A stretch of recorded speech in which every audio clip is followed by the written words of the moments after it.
Asia কাপের super ফোরের last match India এবং শ্রীলঙ্কার মধ্যে অনুষ্ঠিত হবে 26শে সেপ্টেম্বর, অর্থাৎ আজ সন্ধ্যে 7টায়। যদিও খেলার পরিপ্রেক্ষিতে এই খেলার কোনো গুরুত্ব নেই, তবুও ইন্ডিয়া টপেই শেষ করবে এবং ইন্ডিয়া এবং শ্রীলঙ্কার মধ্যেকার ম্যাচটি অনুষ্ঠিত হবে। এরপর 28শে সেপ্টেম্বর 8টার সময় ইন্ডিয়া এবং পাকিস্তান দুজনের মধ্যে ফাইনাল ম্যাচ অনুষ্ঠিত হবে এশিয়া কাপের। এটি 17তম এডিশন, যেখানে ইন্ডিয়া এবং পাকিস্তান একে অপরের বিরুদ্ধে মাঠে নামছে প্রথমবারের জন্য ফাইনালে। তো এটা নিয়ে তৃতীয়বার যদি পাকিস্তানকে ভারত হারাতে পারে তাহলে 3-0 হবে এশিয়া কাপে। এর আগে বাংলাদেশের সঙ্গে পাকিস্তানের যে ম্যাচ, সেই ম্যাচ দেখে মনে হয়েছে দুটি দলই চেয়েছিল যাতে না ভারতকে ফেস করতে হয়, তাই দুজনেই চেষ্টা চালিয়ে গেছিল।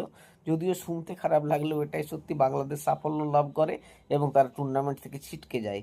এবং তাদের যে ব্যাটিং অ্যাপ্রোচ, সেটা দেখে মনে হয়েছে তারা হয়তো ফিক্সিং করে এই ম্যাচটি ওইভাবে হারিয়ে দিয়েছে। তো এটা অবশ্যই একটা ধারণা মাত্র।